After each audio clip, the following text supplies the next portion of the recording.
this time, if everyone please either turn off or put on silent or vibrate their cell phones so they don't ring during the meeting, we'd appreciate it. Again, I apologize for the delay today. The procedure would be to introduce the case record as the Codes Department has it on the wall here by means of a PowerPoint presentation. We'll present any site plans, photographs, maps of the properties involved in today's cases. We'll also present any letters that we've received in support or opposition to a case, as well as any correspondence from government agencies. At the conclusion of the Codes Department's presentation, the applicant will come first to the table and identify themselves and make their presentation, along with any persons in support. On the table there is microphone stands very similar to mine. There are two buttons there. The far right button is the speak button. The red light will come on when the microphone's hot. If you would, please make sure that's on. When you get done talking, if you'll turn it off. If I get too many mics on in the room, we get some feedback in here. After the applicant comes forward, if there's any opposition present, the board will hear from those parties opposed to a case. After the opposition, the applicant has a period for rebuttal. In the board's rules, in cases without opposition, the applicant has 10 minutes to present their case. To the right of your table is the time clock that keeps track of that time. The clock is stopped for any questions asked of you by the board members and is meant to keep time of your testimony, not a question and answer session. In a case with opposition, the board provides 15 minutes for both sides of a case to present their testimony. So if you're here opposed to a case or for it, and you have multiple speakers, if you would please, in a minute I'll call for opposition. If you'll get with those other folks, y'all divide up your time accordingly, but as a total, you have 15 minutes to present your testimony. So I would ask, if you have multiple speakers, first person, please don't take all the time for the others. In those cases with opposition, the applicant can save some of their 15 minutes for rebuttal. That means they can come up and address the issues raised by the opposition after the opposition is done. All section numbers I refer to today come directly from the Metropolitan Code of Law. Title 17 of the Metro Code of Law is the zoning code, and I'll dispense from reading individual sections unless the applicant or opposition requests that I read those sections. The code requires that these proceedings be taped. Therefore, anyone wishing to address the board, again, please come forward, identify yourself, and make your presentation. It should be noted that it's found if anyone's presented false or misleading testimony to this board that may have affected the board's decision, any approval may be revoked at a later date by means of a show cause hearing. The board will go through all cases set for public hearing today. After each case, the board will then discuss and vote on that case before you. The board is vested with the power to act on the cases under Section 1740-180 of the Metro Code of Law. The code requires that 4 members of the 7-member board be present to constitute a quorum. We do have 4 members present. The code also requires that you have 4 affirmative votes to grant your application. So in the event that we only have 4 members hearing your case and you do not receive all 4 votes, your case will be reset and re-advertised for the next available public hearing, okay? So if you do not get all 4 affirmative votes, the case is not denied, but it will be reset for the next available hearing. That hearing is currently November 1st at 1 o'clock. No additional fees are required by you to be paid. The Codes Department will handle all of the procedural matters for you. In the event that we have 5 members hear a case and you fail to receive 4 affirmative votes, your case will stay on our agenda for the next 30 days. Those 5 members that participated can change their vote at the next hearing. The 2 members who did not participate can review the record and become eligible and then participate at the next hearing 30 days later. If you're an applicant and your case is granted, it is necessary for you to come and pick up the permit for which you've applied. This process is just one step in your permitting. You still need to obtain the other approvals by the other agencies on your permit sheet. You have 2 years to pick up the permit after this board's approval. So this board's approval is good for 2 years so long as you pick up your permit. If you do pick up your permit, your appeal is good forever unless the board places some time limit condition upon it. Mr. Chairman, I submit that all cases have been filed in order. Applicants have been notified by certified mail as required by the code. A legal ad was published in the Tennessean, and affected property owners within 300 feet were sent notice by first-class mail. Ladies and gentlemen, today's meeting's a bit different than our normal meetings in a lot of respects. This meeting is also the meeting for September 6th, which we did not hold due to the electrical storm that we had the night prior of that meeting. So all those cases for September 6th will be taken up first. Today's regularly scheduled cases come right behind them. The board has a consent agenda. Let me talk about that briefly. A board member reviews the record in all the cases before the board today, and if in their opinion the applicant meets the criteria for what they've requested and they feel that testimony would not alter the material facts of the case, they recommend the case to the remainder of the board members present for consent. And if those cases are approved, we'll deal with those all at once. Those cases are approved on consent. You are free to go. Your cases have been granted. But before we get into that, I would like to call the board allows elected officials. Council Lady Johnson, would you like to address the board on any cases? Do I have any other elected officials present today? Okay. Good afternoon, Chair Whitson, Vice Chair King, esteemed board members. I'm Council Lady Karen Johnson, District 29. And thank you for giving me the opportunity to address you today on the two cases on your agenda that are in District 29, and that is appeals case number 2012-84. The applicant is John Starks. Property is 2945 Owendale Drive. I have visited this location and talked with numerous neighbors, both on each side of Mr. Starks, and the entire neighborhood is in support of this application, and so I would respectfully request approval of this item. The second is appeals case number 2012-87, and the applicant is Mr. Marvin Carter at 327 Rural Hill Road. A lot of businesses and residents in this particular corridor are very excited about a new takeout barbecue restaurant coming to this location. We have a lot of empty spaces in that center, and so this is a welcome addition to our community. And so I have spoken with business owners and neighbors within that vicinity, and they also are in support of this application. So I respectfully ask for your approval of this case as well. Does anyone have any questions? I'd just like to ask you, it's great to see you. Thank you. Councilor Johnson. I would just like to ask you, there were some neighbors that put in letters of opposition to the barbecue restaurant. Okay. Have you had a chance to meet with the neighbors and get feedback about this? There was some concern about the number of people, traffic, other issues that came up from this, and I just wanted to make sure and know who you were able to meet with and if there was an opportunity for a neighborhood meeting, anything like that. I have not had a neighborhood meeting, but the neighbors who live right up close to that area, I did speak with several of them, and which were closely affected. And I have not received any calls or letters in opposition. Actually, this takeout restaurant really doesn't infringe in any way on the residential part of the area. You kind of have to go a little ways to get to the homes. It sits kind of right in the middle of two office complexes. It's in the office complex, and then there's another that kind of sits right in front of it. Okay. But it's surrounded basically by all office space. Okay. And so it doesn't abut up to any residential property whatsoever. Okay. Thank you, Councilor. Okay, thank you.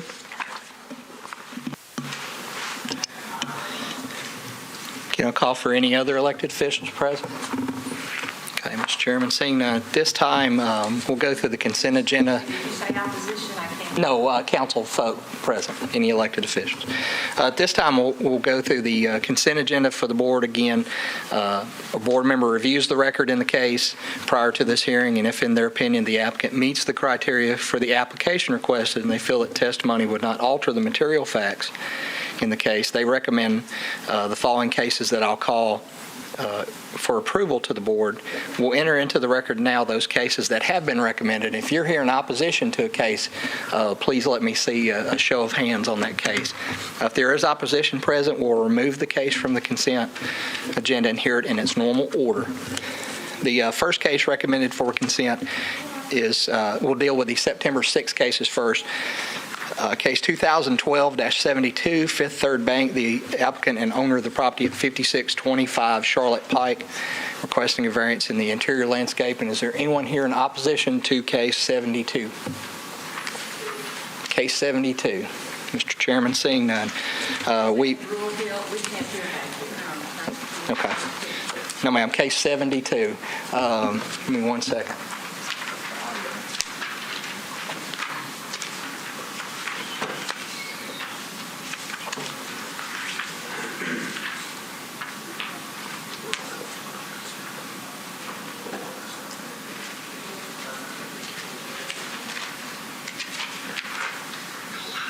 Thank you for bringing that to my attention. One of the problems we had at the last meeting, the audio in this room was fried. So can you hear me now? Well, okay. Much louder there in the back, sir. You got me? Okay. The case we're calling for consent at this time is case 2012-72, Fifth Third Bank at 5625 Charlotte Pike. Any opposition present to the case on Charlotte Pike? Case 72. Mr. Chairman, seeing none. We have received a letter in support since our last agenda from the adjoining property owner. With that, you recommend the case for consent. This case was one dealing with a federal statute that required the removal of the interior tree islands and the planting of lighting. We had advertised this case as an item A. You had directed us to refile it as a variance, and we went all through the testimony and came to that conclusion at this point. The next case recommended for consent, case 2012-84, Mr. John Starks at 2945 Owendale Drive. Is there anyone here in opposition to case 84, Owendale Drive? Mr. Chairman, seeing none. We had received multiple letters of support from his adjoining property owners, as well as you heard from the council lady prior. The hardship in this case is the topographic conditions of the property. The rear of this property is in the floodway, and this is honestly about the only spot on the property he has to construct an addition on the property. The next case recommended for consent, case 2012-86, Kudzu Real Estate, Russell Crowder, owner of the property at 907 Wedgwood Avenue. Is there anyone here in opposition to case 86 on Wedgwood? 86 907 Wedgwood Avenue.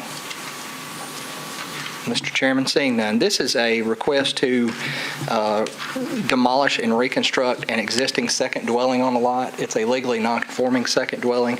They're wishing to take that structure down and replace it. The zoning code requires them to come to this board to seek approval. Joey, For that. Yes, I'd also like to mention to the board that the house that's to be demolished is a one-story house, and they're proposing a two-story house. I just wanted you to be aware of that. I thought it was acceptable, but didn't know if that was obvious or not.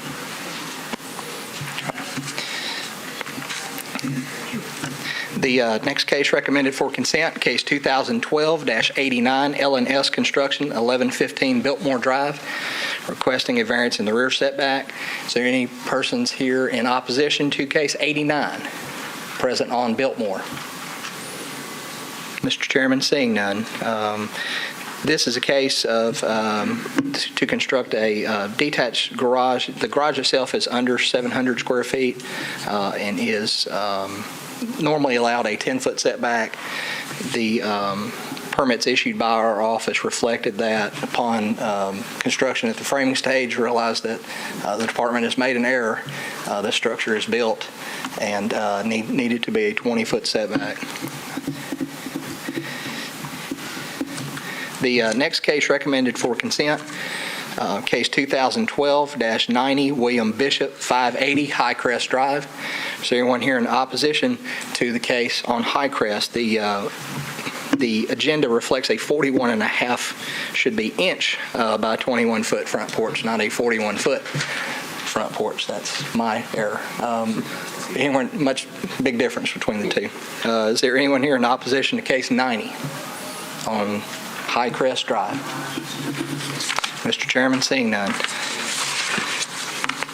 And those are the cases recommended for consent for September 6th. If we could get a motion in a second. We have a motion by Mr. Harper. Yes, so moved. And is there a second by Mr. King? Second. All right. Third. We have a second and a third. All in favor? Aye. Any opposed? Passes. Okay, and now we will turn to the cases for today's agenda, regularly scheduled. On the back page, the following cases have been recommended for consent agenda for the September 20th case. The first case recommended for consent is case 2012-93, 502 McIver Street. Is anyone here in opposition to case 93 on McIver? Mr. Chairman, seeing none, the topographic condition and extraordinary circumstances necessitate a need for a variance in that case. And finally, the final case recommended for consent agenda is case 2012-94, Mr. Alavanja at 1813 Timber Grove Lane. Is anyone here opposed to case 94? Mr. Chairman, seeing that. Sir, this case is recommended for consent with the condition that it's to remain open. Are you agreeable to the condition? Just open. Yes, sir. Yes, he is agreeable with that. The irregular shape of the lot is necessitating the need for a variance in that case. And those are the two cases on September 20th recommended for consent by Mr. Harper. So moved. Got a movement, a second. Second. All right, all in favor? Aye. Any opposed? Passes. You are here for cases 93 and 94. Your cases have been approved. You are free to go. And we'll begin with the first hearing today. The first case the board will hear today is case 2012-85, Mr. Darren Lavin. Mr. Lavin, are you present, sir? Yes. Or representative? Thank you. Are there parties opposed to case 85 on Bonneville Drive present? Any opposition to case 85? Okay. Gentlemen, seeing none, you'll have 10 minutes to present. Let me go through the slideshow and photographs. Members of the board, we've received 7 letters in support for Mr. Lavin's request. And also a petition, not counting petition, was turned in as well that had multiple signatories on that. You have been provided copies of each of those on the distribution on Wednesday for that. Let me queue up the presentation. We'll get started.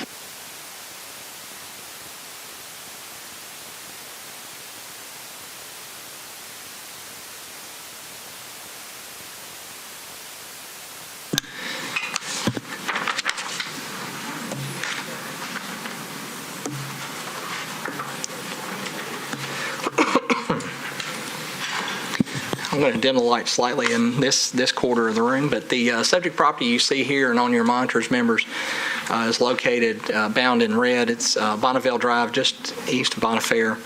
It is in the RS10 zone district. This is a request to construct an 8 by 30 covered front porch, referred to the board under section 1712.020 of the zoning code.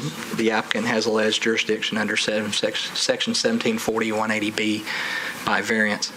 Again, the subject property you see here in red, this is an aerial photograph of the subject property. And the issue before the board is the construction that's occurred, beginning construction of a covered front porch in this area of the site plan. Also associated with it are steps leading down from that. The zoning code permits, and if I could, Bill, you got your code.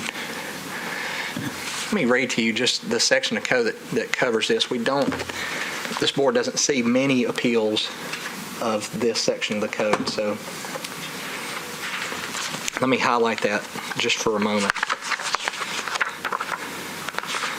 Then hopefully the fact my proposed setback does not show a proposed setback will make sense to you.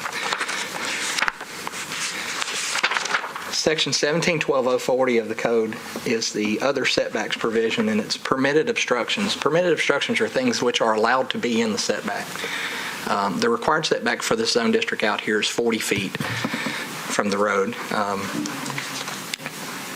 Number 21 of the permitted setback obstructions says steps to the principal entrance and necessary landings together with a railing not more than 3 feet high and extending no more than 6 feet into the setback. The emphasis I really put on those two words, or there are two of those. One is the necessary landing. section of that phrase, and then together with a railing not more than 3 feet high. The 3 feet high is not so much an issue here because we've always interpreted that to be 3 feet above grade of the steps or the landing that's coming off there. It's not a 3 foot high off the ground. The railing can't be, but so it's 3 feet there. That I don't believe is an issue. I believe the gentleman's proposed railings of this are fine. The real issue deals with the necessary part of that language. And again, it says steps to the principal entrance and necessary landings. This is the construction that's begun to take place out there, and the issue in showing off the front. And we'll talk about the portions, the necessary landing portions and steps leading from that. The portions of the construction which you see approximately where my mouse is, and you'll see in later photographs, toward the road are fine. They do not violate the zoning code. Those are permitted obstructions because they are at grade. You notice the topographic changes through here. One course, possibly 2 courses above grade. That part's okay. These are the adjoining properties here. Again, addressing the grade issue from the point essentially where my cursor is in the bottom right photograph toward the road, as you see these steps and that landing area, those are all principally at grade, so those are fine. The issue starts with the point in the upper left from this point forward to the house and being the necessary landings. We revert back. The necessary landings, we have always enforce that to be approximately a 6 foot by 6 foot square coming out the door to allow somebody to get out of the doorway, let the door clear, have enough clearance to stand. Our issue with the necessary part would be extending that concrete area all the way across the front of that. Now there was, when the home was built, a front porch like that prior. Much doesn't come out quite as far as the house which you see here. And we'll let the applicant address that. But would be the portions of, you see the stairs coming down, reaching this landing, there's stairs going off to left and right down those into the yards on both sides, and then another set of stairs coming out to the front. And that was the determination by us in zoning, was that the necessary landings and stairs, that 3 sets of those essentially aren't necessary. 2 of those, one obviously is to get you to grade, but essentially what we're going to do is cover this area right here and these steps coming down and then down. So your variance, if you entertain a variance, would be essentially to the portions of the covered front porch here, and basically essentially making a ruling that this was a landing allowed by the code to get off that porch. Is that clear before I move on to that? Members, do you have any questions of me there? Yes. Mr. Chairman, following along with It's a little convoluted there. Okay. Walk us through it, Joey, when we get there. Okay. Really, that's essentially all I got. If you guys will want to come back to me after the appellant addresses it, I can, not meaning to act as rebuttal to him, but hopefully clarify for our standpoint. I'll turn it over to the applicants. Gentlemen, you'll have 10 minutes to present your testimony. Time Thank you. Thank you, Mr. Chairman and members of the board. My name is Jim Bryan, and I represent Darren Lavin, who owns this property. The property slopes down from the back of the lot. And first, I would like to address what we believe are the 2 relevant standards at issue today, and that's the physical characteristics of the property and the unique characteristics of the property.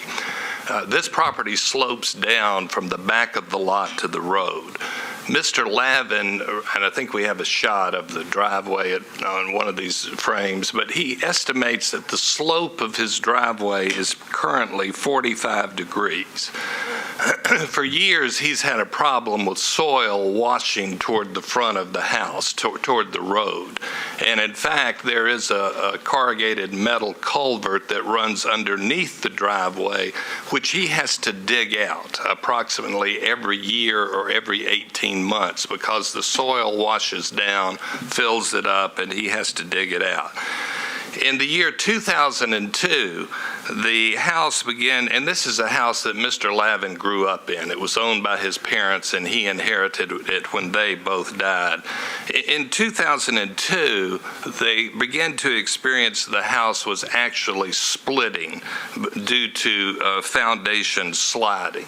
That continued to the point that the roof began to split and leak, and ultimately in 2004 he spent over $18,000 stabilizing the foundation of the house. He did this with the use of a total of 18 jacks. That also included 2 jacks which sought to jack up the front porch, which had already split away from the house, and there was like a 3/4 inch gap present. Even though he stabilized the house from the time being, he continued to experience cracking on the brick facade, on the sides and the top of the steps.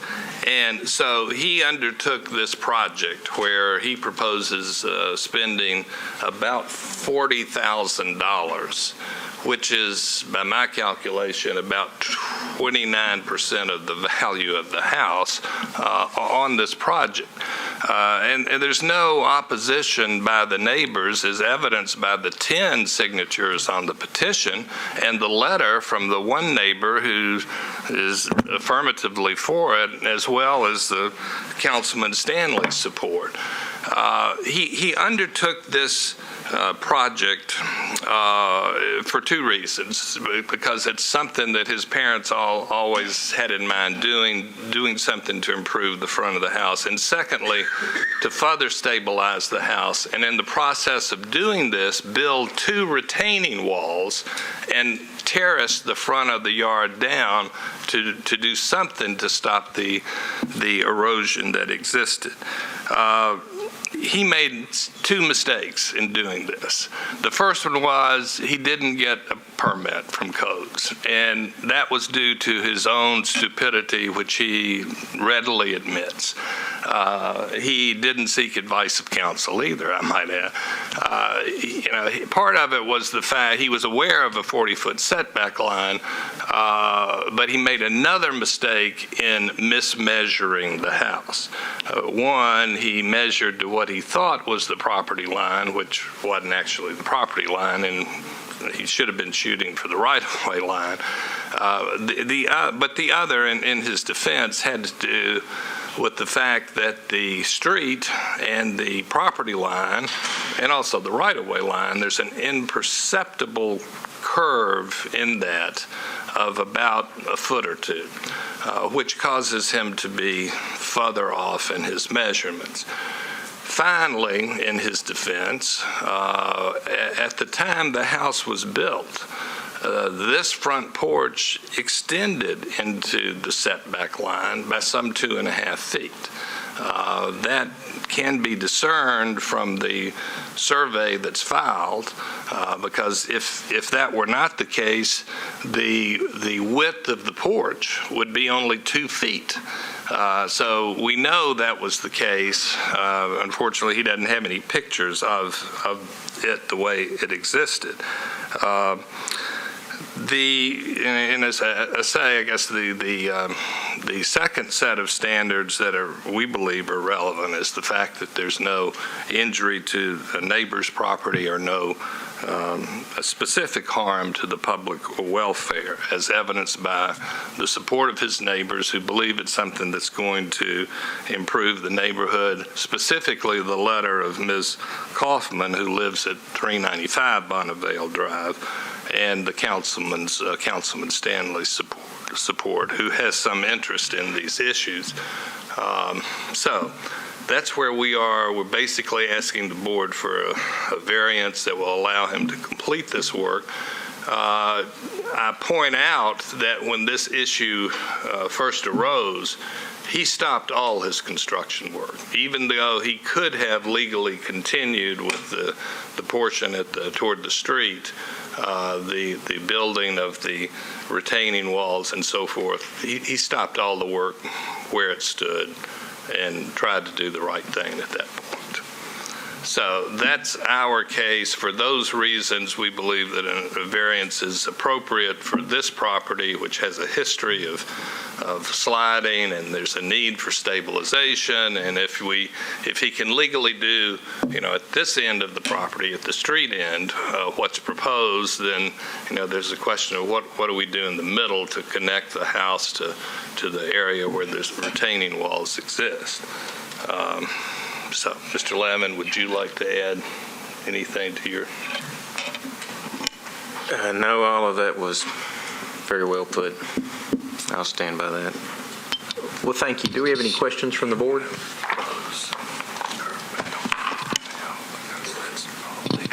Just out of curiosity,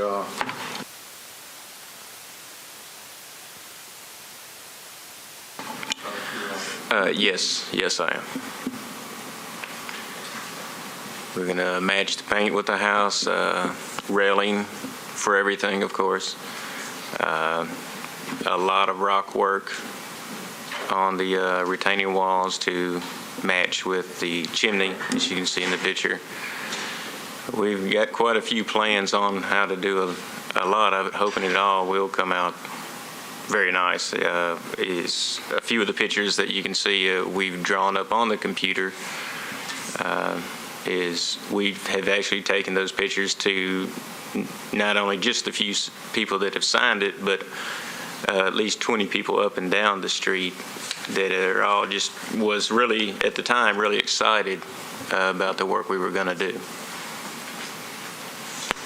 So I might also add that we have added an open area underneath the porch that we was hoping to continue to use for as a storm shelter, because in the house now there's not really a safe place in case a storm does come in. So did someone engineer these retaining walls for you, or are you doing it yourself? I hired a contractor to come in and help me do most of this, but he's doing everything pretty much based on my and my wife's plan. I think we've determined we do have an artist rendering that Joey has located now. Yeah, members, sir, could you hold up the front of that for them? The packet submitted to you that we gave in your packet on Wednesday, that's the drawings which he's referencing. In the second image, 2 of 9 is looks like at the base of the foundation there, or the landing. Yes. Is that one of the jacks that you were referring to? Yes, that is one of the jacks. There's actually 2. You just can't see the other one because of the bush there. But when they actually tried to jack the porch up, instead of pushing it back into the house, which they were hoping for, it actually pulled the bottom out from underneath it. And that whole piece was one solid concrete piece. There was no block in it. The landing part of it, anyway. And so this is all, under the house is all crawl space except where it's on the Yes. left side as you face it? Correct. Okay. Do we have any more questions for the applicant? Okay, then I'm going to give us the opportunity to ask Joey any further questions that we might have of the staff. Let me clarify, Joey. The picture that you've just given me is where they're headed with this, and this is what you basically want us to approve? Those are the drawings they submitted as far as shows the railing and the rendering of what it will look like upon completion. And then for us, from the zoning standpoint, we're most interested in the railings around the porch itself, and the building code cares about railings down the steps, that we've got enough to, if somebody's coming down there and stumbles, they got something to reach a hold of. I think from the building code side, they're going to be fine. We just haven't had anything quite like this before, so needed some guidance. However you decide will help us going forward with these types. Okay, so just to clarify, if we do find that a variance is appropriate, are you going to want us to put the condition on that they place appropriate railings along the side? That won't be necessary. That will occur as part of the inspection process of building code. Basically, what we'll be saying to you is that you're approving that plan for the steps and the porch at above grade. If you approve that, you're essentially blessing that. The portions at grade and down the street, we're fine with anyway. Kind of simplifies the motion. Okay. I just couldn't quantify a number on that page. I usually show you X number of feet. Once the action, the board will go back, the staff or the board will go back out and measure that point and set up, here's your setback and here's So what you approve. it's really the amount of porch, if I'm hearing you right, that's adjacent to the house, connected to the house, and then it's how much of the stairs below the landing is appropriate. Yeah, it's just kind of for us, the necessary stairs and necessary landings part, one set of stairs coming down and either going straight or turning 45, it's fine. We just don't generally have three. And that's, for us, is if it's more of a decorative feature, you're okay with that, that's okay for us too. We're as a department, not taking a position. We just kind of need a little guidance that either by your action will say, okay, if we run into this case again, this is just like this case over on this street, and we kind of know how to handle the next one. But since it is a B to an item B, the portions that it deals with variance would be the covered porch itself and its projection of more, out into that required setback now. The measurement's 40 feet. There's not a vesting or an argument under the zoning code that would have grandfathered the old porch. It just, at the time, the setbacks may have been different for the neighborhood, right, and a 30-foot minimum. So, but as I'm understanding it, there's two distinct issues, in a sense, or there certainly, I think, could be seen as two issues. Is the size of the configuration of the porch proper? I'm not talking about the steps at the moment, just the porch itself, and the size and function, or how much that is necessary, which if both of these are under B, in other words, and it's the second issue, the steps themselves and how much of it is appropriate. No, I would tell you the steps, in most of the variances that we deal with the covered front porch that I present for you, we're essentially saying, it's to this line here on the screen. We're drawing the line to the porch itself. The steps were just said fine, they're fine because they're coming down. And I think that's more from us if you're essentially acting on the covered porch part of this and the steps. So we're not addressing the steps at all then? I don't know that you need to address the steps. I think we're fine as long as it's building code related.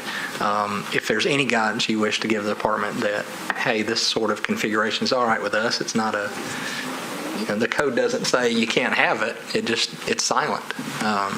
So by your action. So we're not really being asked. I just want to make sure that we're not being asked to deal with it. If we're not being asked to, there's no reason to deal with it. No, you're not being asked to address the stairs at all. Okay. Okay, unless we have any more questions, I'm going to move to close the public hearing. I would like to ask Joey one more question. Certainly, sir. Insofar as the structural integrity of this, based on the history of what that site has done, and the comment the appellant made to answer your question over there a minute ago,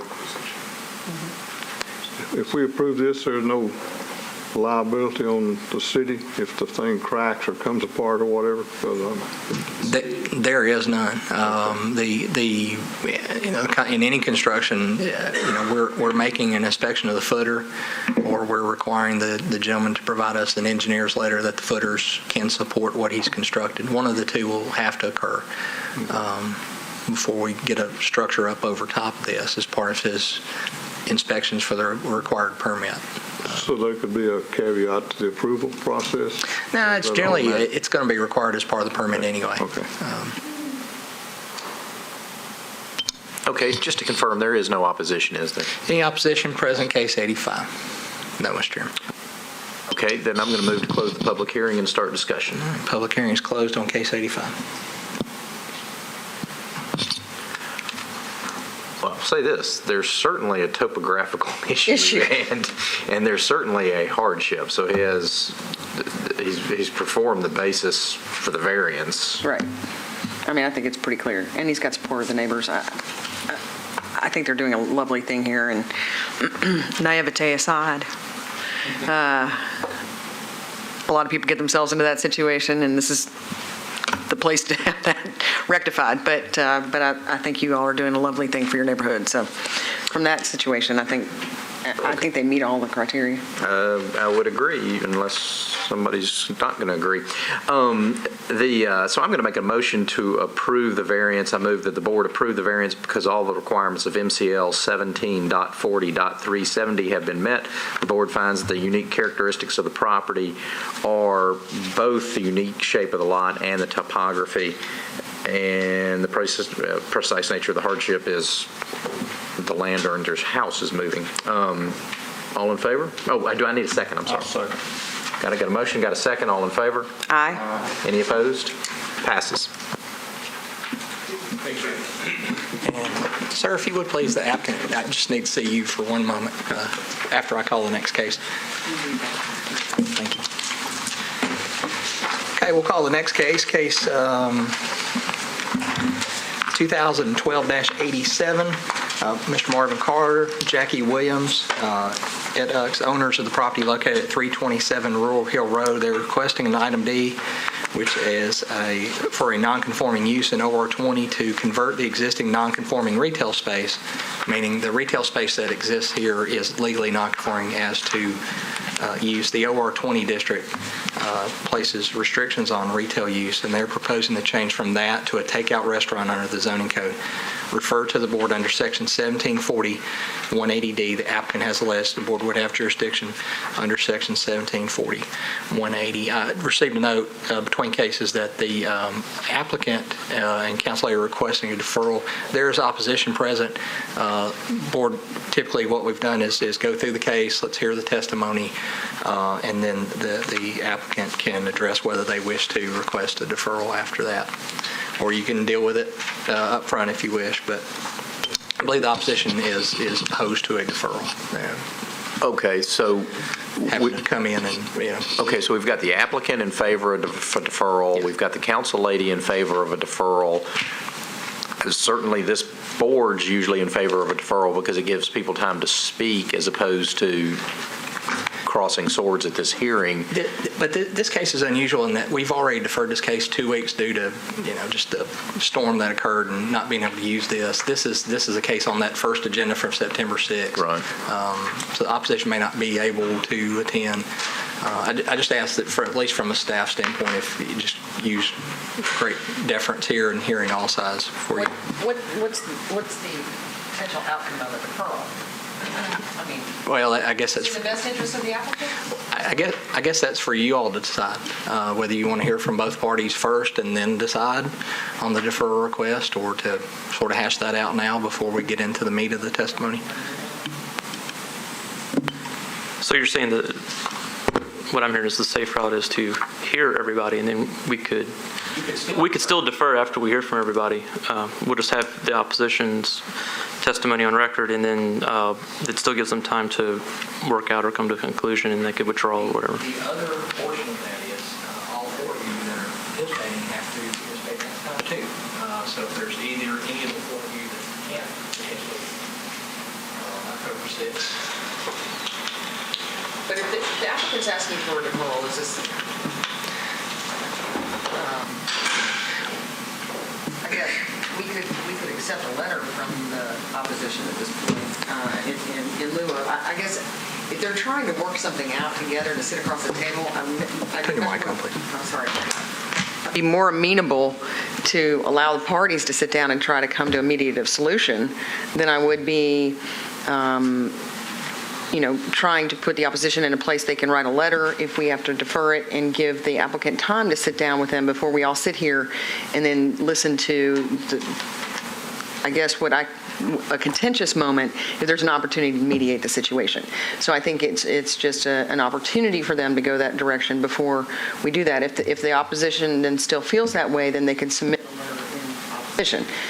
Chairman, because also I would note that the council lady didn't know there was opposition either, and allowing the council lady some time to smooth things over often works. I was going to ask that under our public speaker rule that our elected officials allowed to be Question. if we just bring her forward maybe and ask her what her read on the situation is. In that we only have a quorum here today, is the appellant entitled to a deferral because we only have 4? Or is that Your policy, not in our rules, but your policy is applicants can ask the staff, prior they can ask for the deferral. And we would handle that administratively and not bring it here. But generally day of stuff, if a deferral is wanted by either side, they need to come ask you guys. It's not something that we would say, sure, go ahead and come back in 2 weeks. I mean, I would agree. I think Mercedes is on to a good idea. If the opposition cannot come back in 2 weeks, which I fully understand, we would be more than happy to accept a letter if that helps you. I mean, I think you've already sent us a letter, haven't you? Or is that opposite? Is that your letter? That is her letter. Okay. Can I address you all? Sure. First of all, I apologize because usually I'm on top of things like this, so I'm at a loss here. But I did speak with Mr. Ron Thrasher. Sometimes when you know a lot of people in an area, you know them by face and association, but Mr. Thrasher lives at 309 Rule Hill Road, and I had spoken with him and asked him, did he know of any problems in the area with the takeout restaurant, and he said no. So he was really basically the only one that I talked with. I do know Mr. Birch Anderson, and the lady today did share that she knows them, or I think she's a sister of his wife. I know them very well, so I think this is a situation where we can sit down and talk, and I will be happy to put together a community meeting with all of the residents in that area and see if we can come to some type of decision as to if they want it or not, because it doesn't make me any difference. I'm here to represent them, and so if it's something that the neighborhood doesn't want, I definitely will express that. If it's something that they do, I will do that as well. But Mr. Marvin Carter has agreed to defer as the applicant, and so I would just ask to give us the opportunity to sit down. I personally think that that's probably in the best interest for the applicant to have time to address all their concerns. Thank you. And I think a neighborhood meeting is great, but in deference to our opposition, if you couldn't come back in 2 weeks, could you come back in 4 weeks? It just depends on my schedule. I can't tell you that right now. Would you be comfortable if we accepted your letter as notation of your opposition? I would be comfortable, not comfortable speaking, but I would feel more comfortable talking to you face to face. Okay. Well, what I could do also is at the community meeting, I can have it taped. That's something that is an option. I have people that can tape a community meeting, and I would be willing to tape that and bring any testimony from opposition at that meeting here, if that's something that you do. well, I would rather hear the council person's summation or her take on the meeting. And that's generally what we have done, and then we don't get into testimony that's perhaps unverifiable or chain of evidence type stuff. So I would be, if there were a community meeting, I in fact would generally, when we send these things back, I actually request that we only hear from the council person and their summary of the meeting, rather than getting into, well, I said this, but Well, our attorney's already commented that's not really evidentiary for us, so that I think that puts you in a position of representing the whole community before us. Okay.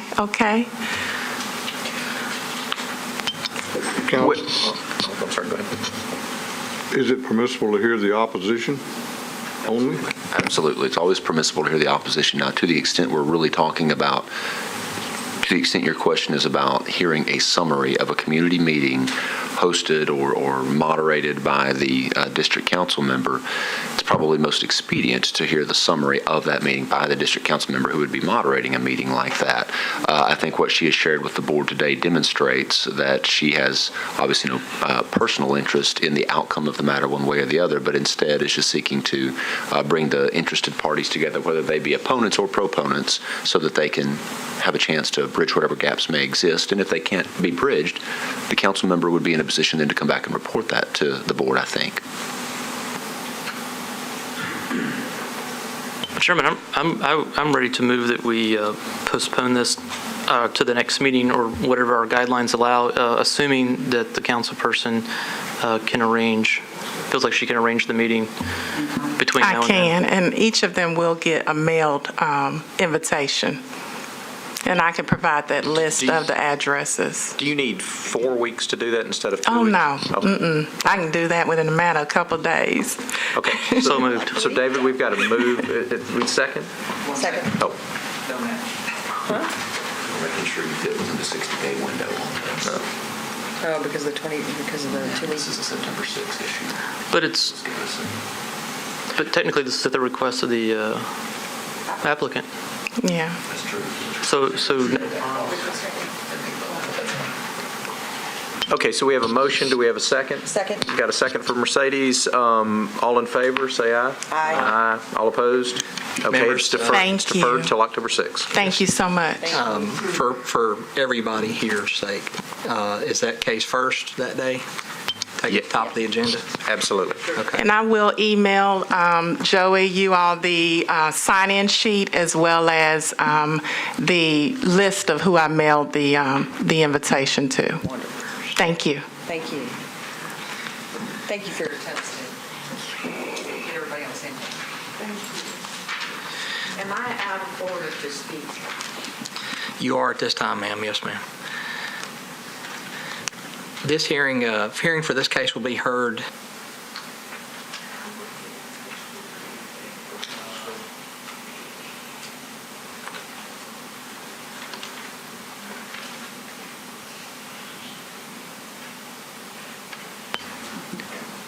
I would say, generally speaking, of no specific case, that just anyone that is opposition to any case would make sure that their letter has been filed, and if there was a community meeting coming up, and you weren't sure you were going to be there, to make sure that the council person has a copy of that same letter so that your interests could be addressed. October 4th, 1 p.m., this room on Thursday. First case on the agenda that day.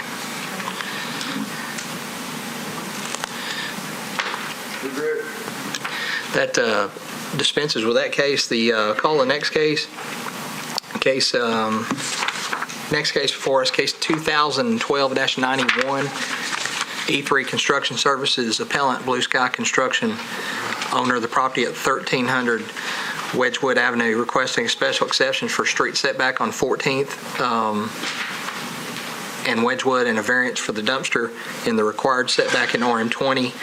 UZO to construct a new 5-unit townhome development with 2-car garages, referred to the board under section 1712-035 D1, 1742-80, 1712-030, and 1712-060.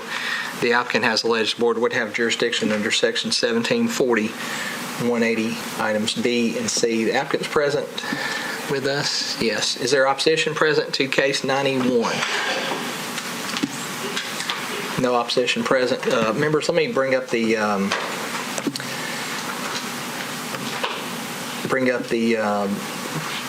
appeal on this, and if the applicant will come forward at this time before the board.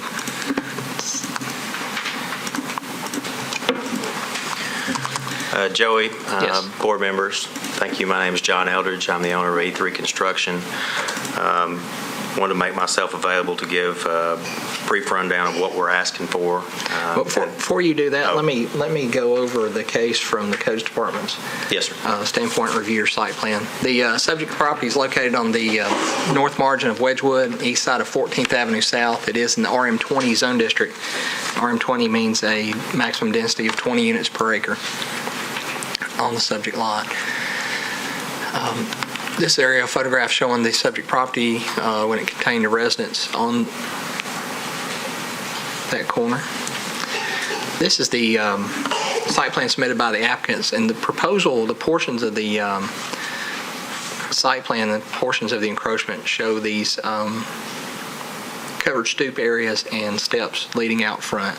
That's the special exception portion on Wedgwood. Additionally, the setback on 14th complies with the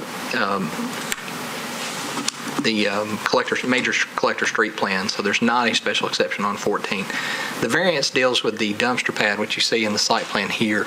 That is required to be behind the street setback on 14th, meaning it would essentially have to be behind the plane of the structures here. The applicant's proposing it in that location. So that's the variance in the dumpster. The street setback will be along Wedgwood in that location there. These are the, forget the graphic at the upper left, these are the elevations submitted by the applicant. The text in the upper left is from a prior case.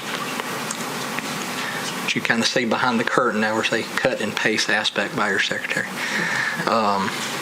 This is looking, staying at the intersection of 14th and Wedgwood, looking north toward the properties to the north. The bottom right photograph shows more toward the northeast. Looking into the subject site, the proposed development will be constructed in this location. For the record, we've received a letter from the owner of the multi-tenant commercial building to the east, which you see here, expressing concerns in opposition to the proposed request. If you do not have that, I will provide a copy of that letter to you from Mr. Warner. So, Joy, that location. I have a quick question. Yes, sir. Because it's kind of hard to tell I was just noticing from that previous photograph that you had, in the lower right. Yes.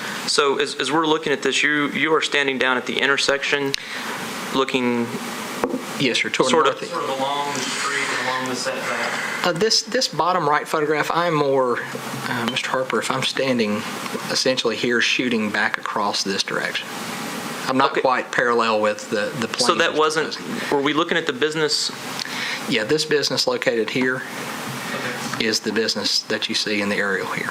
So I'm basically standing here looking back, essentially that direction. There's quite a grade change there. There is, yes, sir. There's a grade change from Wedgwood down into the side as well.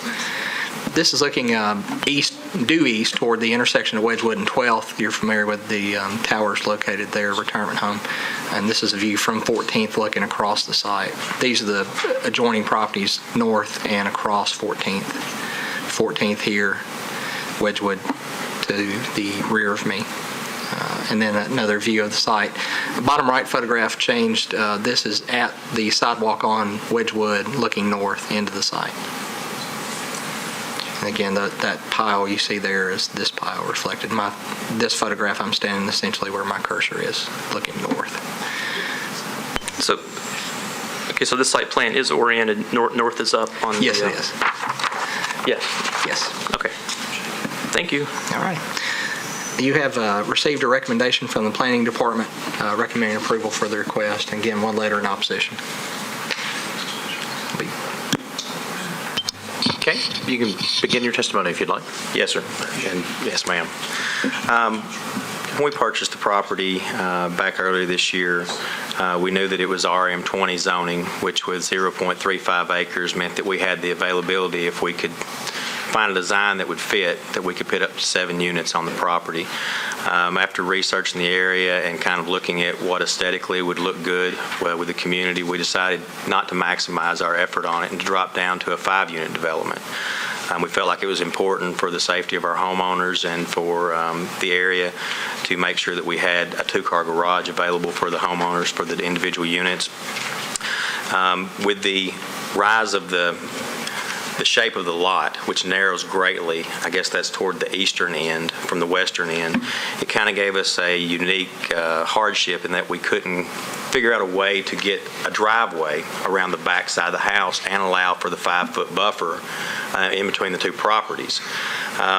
So whenever we took a look at the setbacks, right now as it stands, we're 73.5 feet from Wedgwood is what is required, and the exception that we're asking for is 65 feet so that we can move forward slightly to allow for a 12-foot driveway for only one unit, the one on the far eastern side as you look at the narrow end of the pie, if you will, so that it can have that area for a single car to drive back and forth and access their unit. We did hold on September 4th, on Tuesday, at our offices, a public meeting. We sent out certified mail to all of the people that lived within 300 square feet. We had, I believe, 6 or 7 people that came and met with us. Some of the concerns, all of them had concerns, quite honestly, whenever we came, because of the size of the development, because it is a smaller community over there. After meeting with the people and talking with them, making some contingencies, the biggest one being the gentleman who has the property just beside us, to the north of us. He asked that we put a privacy fence in for him. An 8-foot privacy fence is a buffer in between, above and beyond the vegetation buffer. And we agreed, conceded, no problem. We're happy to do that, to give both you privacy and our new tenants privacy. So as they left, they were happy. I haven't read the letter from Mr. Warner. He did attend the meeting, and his primary concern was that we, by moving 9 feet forward, would impede view, I suppose, of his commercial building. As the pictures have shown, Mr. Warner's property is at least 20 feet higher than what my property is anyway. I don't know how it would really impede it with the open strip mall that he has, more than maybe if you were driving it, the 9 feet might impede an extra 5 or 6 feet if you were driving on it. Other than that, we tried to appease everybody that we could in the community. So, excuse me, so if I'm hearing you right, you're saying that you're moving it to the south, the units to the south, for the unit that's on the extreme east. That's correct. So their driveway does not connect to 13th Avenue? Yes, no, not 13th Avenue. There's not a cut there? No, sir. It's an abandoned alleyway, and we had asked the other homeowners that had owned those properties if they would agree to a concession for us to utilize that abandoned alleyway for a drive for that one unit, and there was some opposition, primarily from Mr. Warner, that he did not want to concede use of his portion of the abandoned alleyway. So the only other option really to get a driveway over there and to meet the requirements of Public Works was to possibly move those units forward 9 feet. So that eastern unit has to do a U-turn into their garage? And that's correct. Okay. Yes, sir. I just want to make sure I was seeing that right. And after seeing the aerial, I think I understand that. And the alley was abandoned when they obviously widened Wedgwood and added the curb. So just to make sure I understand this, Mr. Warner wouldn't cede his use of the alley, so you had to move 9 feet forward, and now Mr. Warner's complaining that blocks the front of his building? That's correct, sir. Thank you. And the alley doesn't go all the way through, is the other thing. So they'd have to reopen the alley, essentially. Well, it's just private drive. It would just be private drive. But You just have to allow use of it. But all those tenants they'd have to give an easement for that. That's all I'm saying. But I didn't really see that at first when I was looking at this, because I saw the 13th Avenue South, which is an alley, drawn there, and I was just like, why don't you connect to the alley? But the alley is abandoned, so I get it now. Sorry. Do we have any other questions? Okay, unless there's any opposition, I'm going to move to close the public hearing. Any opposition present on case 91? Okay, discussion? I really didn't realize how much slope there was in the site until I saw that one photograph. I understand the guy's concern. Mr. Warner, was it? I understand his concern about, the visibility of his business, but I don't really think that it, I think vegetation could block it more than these steps and stuff, so, which really isn't that's more of a forester issue to landscaping, I don't think the steps themselves, they're not covered, they're open steps. So I really don't think it's a problem. Now, as far as the dumpster, I guess we have to find the hardship, and it seems that there is a hardship in just the shape and topography. So those are my positions. I also think that we entertain density discussions quite a bit, and this is very much in the core of the city. I have it's hard for me to understand when you've got such a variation in height, that there's any concept that you can't see his building. So for me, I guess I'm a little amazed at the issue of being able to see the strip center when it's definitely much higher elevation. Okay, well, I'm going to make a motion that all the requirements of the special exception have been met, and based on the odd shape of the lot and the topography, the variance is appropriate on Wedgewood. So I'm going to move approval for both special exception and variance. Is there a second? I'll second. Motion second. All in favor? Aye. Any opposed? Passes. Thank you. Move on to final case today. This is the case up the top of that page. We'll call the next case, case 2012-92. I will presume the folks in the audience are in opposition or support for case. Can I see a hand, those folks in support of case first? Case 92. Any parties opposed? Okay. Folks that are opposed that wish to speak, please, while the applicant's going forward, work out your times together, if y'all don't mind speak, to work out your 15 minutes, but you get one chance to address the board, so please divide your time accordingly. Sir, I would like to speak in support. Oh, you may come, please come up to the table. Now, any parties in support can come forward if there's a chair. Ms. Siders, is that your last, am I pronouncing that correctly? Ms. Siders, is that, okay. You'll have 15 minutes to present your side. Of that 15, you'll want to save some of the time to rebut or counter anything from the opposition. The opposition gets one chance to speak, so they'll put their testimony. You'll have a chance to come back behind them, but you'll have to save part of your 15 minutes. And you can designate part of that now, or if you, as these ladies and yourself are speaking, just keep a watch of that time. But what you have remaining, you're allowed to pick up at the end as well. So, okay. Yes? No? Okay. I understand. Okay. Okay, I'm just going to personally apologize. I have to leave at 3 o'clock. I have a meeting that I unfortunately cannot miss. It's in my offices with about 13 people, and so we're not going to be able to hear it, and I really apologize. I mean, it's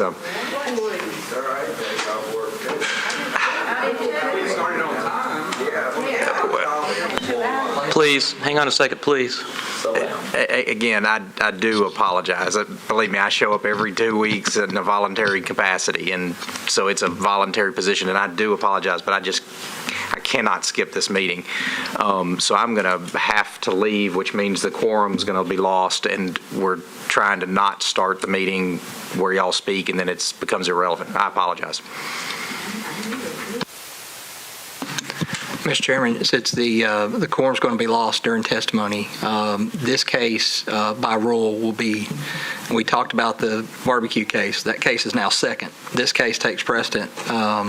Ms. Siders, again, as the chairman talked, we can't even start testimony on this case. You guys will be back here October 4 will be the hearing date.